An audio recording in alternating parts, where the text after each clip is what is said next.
I think that most importantly was to trust God, put Him first. Learning that I think with God all things are possible. So making sure that if you put Him first, you don't really have to worry about what's going to happen in your life, that He will take care of you if you're doing the things that glorify Him. Hello everyone, this is Coach Tim Brown, and I'm excited to have on today's show former City Councilwoman Priscilla Tyson, who's a 4-term City Councilwoman. She was the longest woman to serve on Columbus City Council. Her career of service has expanded over 4 decades. And so today, Priscilla and I will talk about building a lifelong legacy. And most importantly, she is a deacon with her husband, Renny, at the First Church of God in Columbus. So she's a strong woman of faith. So Priscilla, welcome to the show. Thank you, Tim. It's really a pleasure to be here. And I'm so excited about being here because of the work that you've been doing on this show to be able to expose individuals to other people in the community that are doing great things alongside you who are doing great things with this show.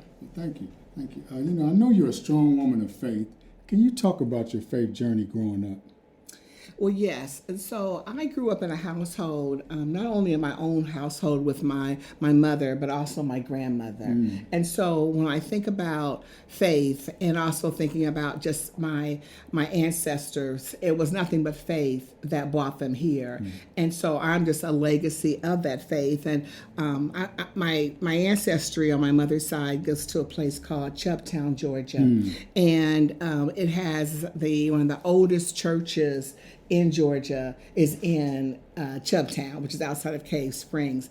And most people know about Chubtown because of Nick Chubb. You're right. But that's all part of my that's all my family. Yeah. Yes. Oh, yes. wow. Yes.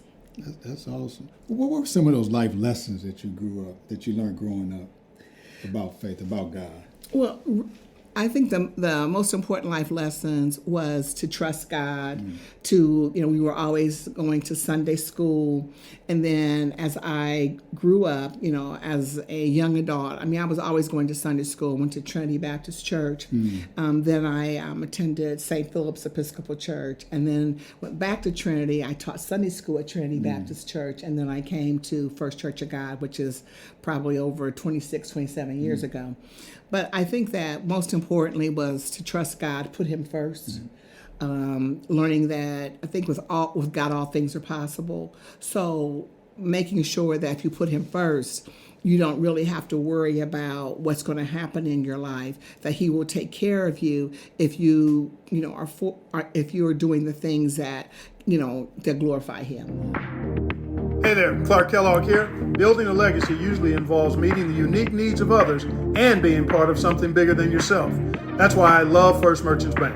First Merchants believes that helping communities prosper means more than just providing banking services. It means offering accessible financial education, expanded access to home ownership, and partnerships with local nonprofits to help raise up neighborhoods and lift families out of financial hardship. For resources and tools available to you, visit www.firstmerchants.com. Member FDIC, Equal Housing Lender. You are a lifelong resident of Columbus.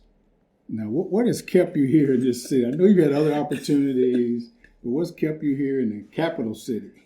Well, I would say this. I love Columbus, and what probably kept me here is that, I went to school here. As I went out and worked in the community, I've been working since I was 14 years old. Wow. So I was picking up trash at the neighborhood house. And then I got another job from right down the street from Eastmoor High School. And so I worked while I was always in college. So to help to be able to support, my family and allowing me to attend college. And so based upon that, it's just been a place that I've known as home.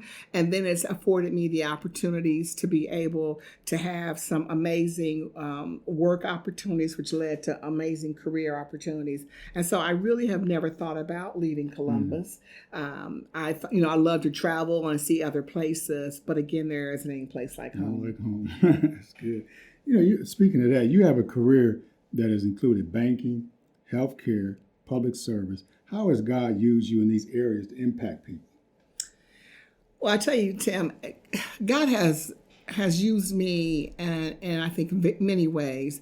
And first and foremost, I believe that he's given me first of all, the opportunity to be able to help people and to recognize that the opportunity came from him, and that that I truly believe that we're put on earth to serve. And so by that, he's given me these opportunities. And I think the opportunities he gave me that are really important is to make sure that, you're looking out for the least of those, that you're looking out especially for Black and brown individuals in this community. And again, people that are the least of those. So people that are maybe having challenges with their health or their mental health or physical health, people having, financial challenges, just to look out for people and try to be able to implement programs to be able to move people forward. As a banker, I'll just mention this one that, and there is a development, and now there's a lot of development going on. But while I was a banker, a couple things that I was able to do with my other banking colleagues, and one was there really wasn't any development happening within the East Side. And so I don't know if you're aware of, there's a development of homes that was on Atchison Avenue called Capitol View Estates. And so I participated in that transaction, which really allowed people to be, for one, new builds, people allowed to be able to purchase those homes. And if they, with financing that would wipe away their mortgage, if they lived there, a significant period of time, and those houses would be there so that people could build equity. So things of that nature, and that's one. And another one, even about home ownership, which is important to building wealth, was to be able to, how do you look at financing, especially people of color, loans, to be able to look at them a second time, do a reevaluation of those loans to be able to help provide them with opportunities to be able to build housing. Wow. I know you're also very much invested in young people, and you kind of led and founded a City Year in Columbus. And I see those kids with the red jackets on in the schools and whatnot. What was the vision behind City Year? Oh, I absolutely love City Year, and City Year is 30 years old this year. Wow. And City Year, I had the opportunity. I was a banker for 16 years, which is what now is PNC. Back then it was Ohio National. I was recruited to go to work for what is now Ohio Health. And I was recruited by Erie Chapman. And Erie Chapman's son was attending Harvard, and City Year started in Harvard, and started in Boston. And so he asked me, so I left banking. I've been a banker for 16 years. He recruited me. And I will have to say that being recruited by Erie, I had to think long and hard about it. And I said I really wasn't thinking about leaving the bank. But I realized that this is going to be an opportunity that only God would have sent to me, and how this came about. And so while I was at what's now Ohio Health, that he asked me to go and see this program in Boston. I saw the program in Boston. I came back, and I was now the first I went to work, I said, for Ohio Health. I was the first African-American vice president for Ohio Health. And then one of my roles was to help bring City Year to Columbus.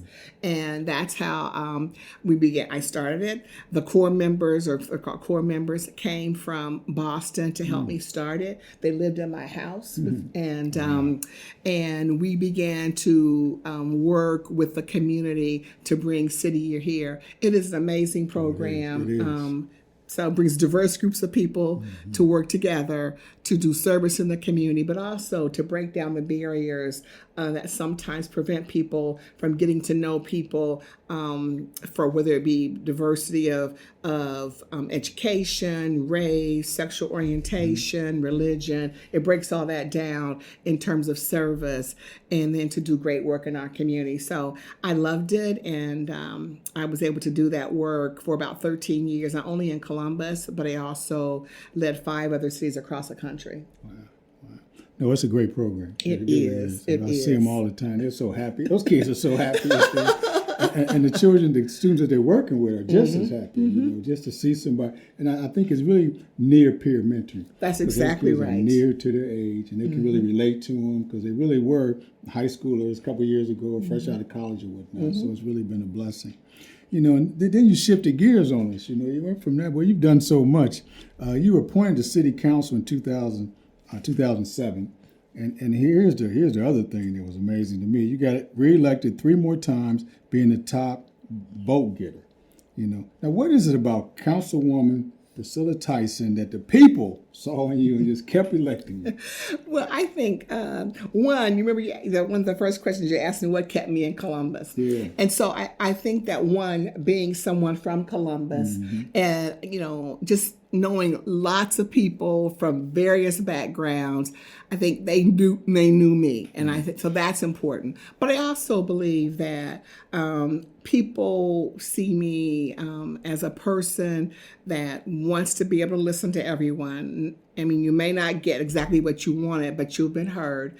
I believe that people know that I'm a woman of faith and that they see me as a person who has been, that they feel is a person of integrity. And so, and I would say, I don't view myself as a politician. Is politics involved? Sure. I view myself as a public servant. And I believe that people see that. And so when you see me, I'm always going to be willing to want to help, to want to listen. And I really care about making the community a better place. Great. You always say that. I tell young people this: people know you. People know a lot of people, but the question is not who do you know, but what they know about you. Yeah, what do they know about you? They know you now, but what do they know about you? And obviously, people know you as what you just said, as a public servant. The politics is involved or whatever, but Councilwoman Tyson is a public servant. She's for the people. And Tim, I will say this: I wasn't interested at all in being an elected official. It was not something that, some people, they know that's what they want to do. Right. This wants to be their profession. I really ran away from it. And I ran away from it for about 10 years. And then 3 different times people stated to me, Priscilla, this is something you'd be great at. You've got between your business background, with for-profit, nonprofit, this, you're caring about community. This would be a great place for you. But I just couldn't see it. Right. And people saw it in me, which sometimes happened with women, but I didn't see it. I'm thinking this cannot be for me. But after the 3rd time it coming to me, I thought, well, let me just think about the people that have brought this to me in the past. And then lastly, I'm thinking, since this keeps coming and based upon where I was at my own faith walk, I'm like, I don't want to be like Jonah because God's going to get you where he needs you to be sooner or later. So I need to really think about this. And I did, and I really put my application in about the last 45 minutes before the deadline because I wasn't sure. But what I did do is pray to say, God, if this is what you want me to do, then I will do it. But I also said, but God, if you don't want me to do this, because I also know how hard life is when you are not doing God's work, when he is not, he is not saying this is what I need you to do. He definitely, I said, don't have him take me out of it if this is not your desire. And then I was, selected. And then I soon realized that God had been preparing me all my life to do this work. And I thank God for allowing me to do the work and to be able to help people and help our community. Speaking of that, while you're in city government, who were some of your mentors? Well, I would tell you, my mentor that I just dearly, dearly love is the first African-American councilwoman, Les Wright. Yeah. And Les was just honored by the mayor last Thursday to be in the Columbus, Ohio Hall of Fame. But Les, not only was she the first African-American woman on city council, but I've known Les before that. And so Les went to Trinity Baptist Church. She doesn't live here now, but Trinity is her Columbus home. She taught in the nursery school. My son was in our class, and we had a relationship together. So Les is someone that I would say has been a mentor to me. Someone else that, even though we're the same age, we went to Eastmoor together, I have a lot of respect for Shalita Tavares, because she is another person that is a woman of integrity, cares about community, not afraid to stand up for what she believes is right. So I do appreciate her advocacy and her work in the community. The team at the Financial Solutions Network is proud to partner with Tim Brown and bring you this episode of Be a Baller. Our mission is to share generously of our time, talent, and financial resources to help our clients develop financial plans and wealth management strategies that allow them to live the lives they imagine, while connecting them with experiences and people that enhance their quality of life. FCA is one of those organizations by helping young men and women through the development of their personal faith. The Financial Solutions Network is an independently owned and managed wealth advisory firm based in Worthington, Ohio. We are a multi-generational professional team of advisors with a combined 83 years of experience teaching and managing financial strategies for individuals, families, businesses, and institutions. We will be honored to help you plan your financial journey. Contact us at 614-505-3025 or visit our website at tfsn.net. You know, this podcast is about building a lifelong legacy. What would you say is the legacy of Priscilla Tyson? Well, let's see. I think my legacy is, one, you know, I had the opportunity to chair some committees that really touch the people. So a legacy, I would say, at least from my public service time, would be one, my very first, one of the first committees I chaired was Recreation and Parks.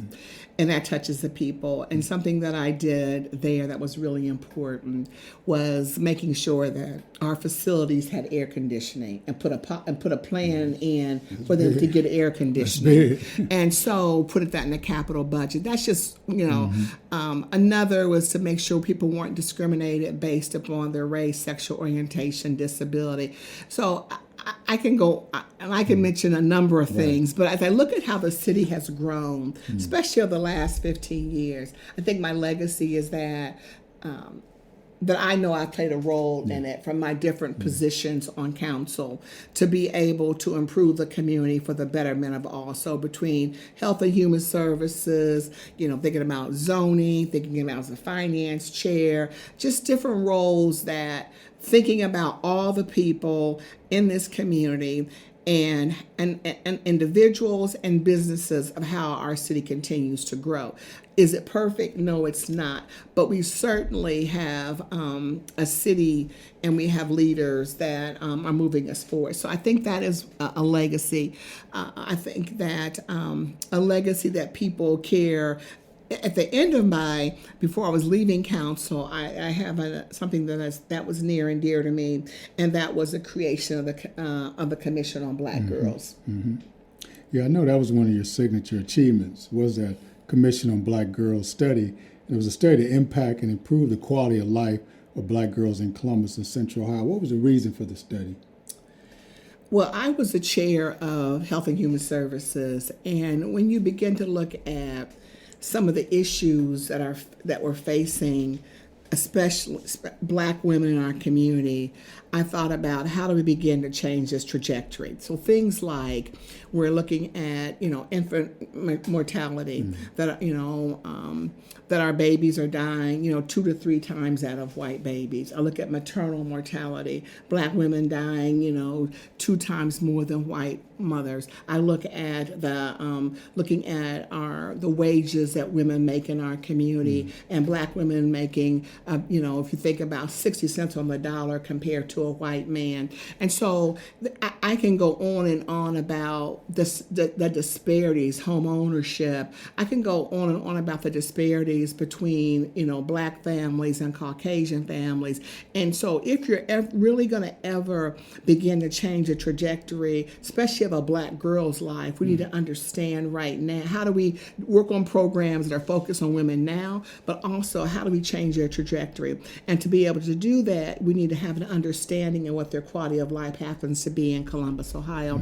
And so we worked with We had a great commission of 25 amazing individuals in our community, and then we surveyed got surveys back from 464 girls. We also talked with individuals who worked with our girls, and a major player in that was the Columbus City School System. That's where our girls spent a lot of their time. But we got a lot of information from our girls and people who work with our girls and the parents, etc. And based upon that, we were able to now have what's called the Commission on Black Girls, a report about our girls. And there's a lot of great things our girls are doing. And there's some challenges, and how do you move those challenges forward?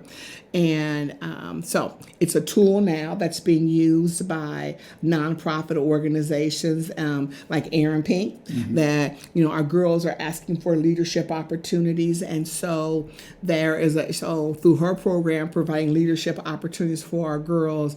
There for Brown Girl Mentoring, there's lots of nonprofit organizations that are using that report and helping to enhance a girl's life.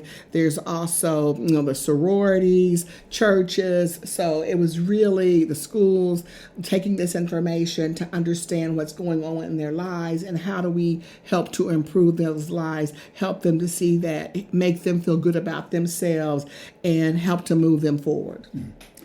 We do a lot of studying.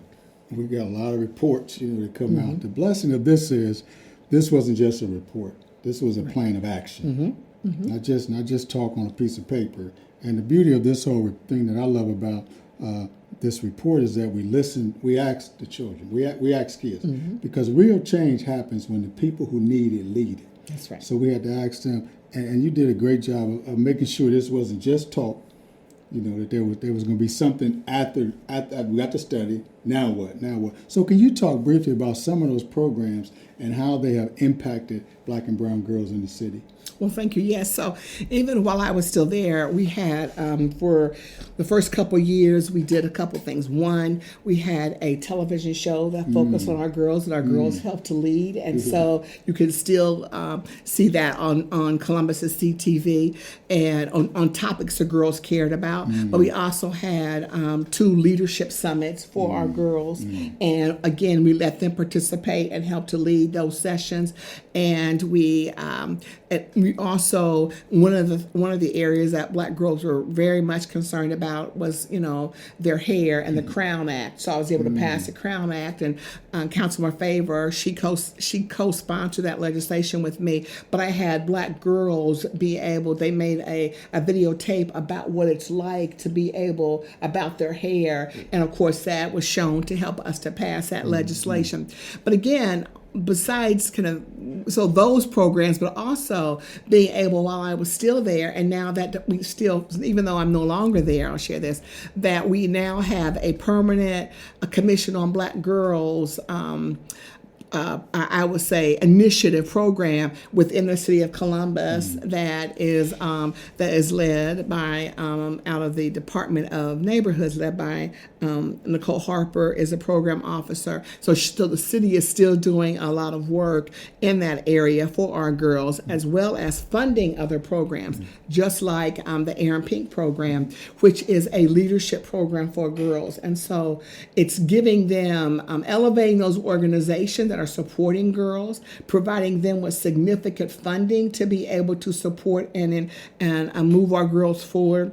And then setting by giving them money, allowing that then other organizations would also fund those programs. So it's really about kind of the legacy of how you have a report that is meaningful to give people kind of the blueprint of what our girls are saying they needed. And the last thing I'll say, Tim, when I first decided to create this Commission on Black Girls, there were people that said, you shouldn't call it that. Maybe you shouldn't do that. And I'm like, well, the data's clear. The data is so clear here. I have to talk, this is about Black girls. And if we can help Black girls move forward, all the work that we're doing will help all girls to move forward. But you don't start at the girl that's excelling in everything. You have to be able to understand that our girls are being, suspended more than any other girl. I mean, you have to understand what's happening, and once you understand what's happening, we can now begin to take this data and begin to enhance their lives. Because I never want to say that our Black girls' lives, they don't have good lives. We all have good lives, but they all could be better. And that's what this was really about. Wow, that's powerful. Just seeing your heart. I know where your heart is, As we kind of wrap up, you have given so much to Columbus. You're a longtime resident of the city. What is next for Priscilla Tyson? Well, what is next for me is that I'm going to take some time, retired from the city in the end of December 2021. And prior to that, I also have been, for 9 years, I created a program for Alvis called the Family and Children's Program. And it was to support women and their children, women who were just coming out of the prison system, and also women who have addiction illness, to be able to work to make sure that their children would be, move forward and be successful in what was needed for them. And so for 9 years, I also created this program and ran this program with some amazing individuals. And so I just retired from there in May. And so it's really good to be able to leave. I believe this, leaving the world, leaving a place better than you found it. And also I believe in leaving when it, at the right time, which I think for both jobs I have. But what I'm doing now is, when you are a public servant, and I've always worked 2 jobs, that you do what you have to do. And what I had to do was go to work and do the best job I could. It also meant doing the best I could for my family, also making sure I'm doing my assignments for my church and for God. And so what happens is, you really don't have enough time to spend with your family like you with. So right now I'm focusing on my family and my friends, and I'm focusing on my faith as well as my overall wellness. So my physical wellness, my financial wellness, just my wellness period. Traveling's part of that wellness. But, and then I did create, because there are a couple initiatives that are near and dear to me, and I created Priscilla Tyson Consulting, really to focus on this one project, and that the city wanted me to kind of continue to work on. And so I'm very excited to be doing that. And then I'll be doing maybe a couple things, but mainly focusing on my family, my friends, my faith, and whatever God has in store for me. Because again, it's all about what God wants me to do. I mean, that was things I'm thinking I know need to be done, but God, what does God say? So I'm letting Him continue to lead and guide my life to do the things He needs for me to do. And Tim, I also will be spending more time at the Cultural Arts Center. It's now named the Priscilla R. Tyson Cultural Arts Center. And I want to make sure that I am going there for their programs, and because I'm really grateful that the mayor named the facility downtown in honor of my service. So I'll be doing that too. Thank you. Well, Priscilla, I want to thank you for your time. This has been a wonderful episode, great wisdom, great knowledge that you share. But I want to thank you also for answering the call that God has on your life, just answering that call and being obedient. You said you got in there the last 45 minutes or 4 hours, for that counsel. And that's truly God. I said, get on down there. And look what God has done. So I want to thank you for your time. Thank you all for listening to the Be a Baller podcast with our special guest, Priscilla Tyson. Thank you for your time. Thank you. It's been a pleasure. Thank you so much. If you enjoyed this episode, please share this podcast with family and friends. Be a Baller podcast is available on all major podcast stations. Be sure to come back next week as we continue to discuss on how to build a lifelong legacy. Until then, don't forget to be a baller. This podcast was created by Coach Tim Brown. It was edited by Tehran Howe and produced and recorded by the video production class of Worthington Christian High School.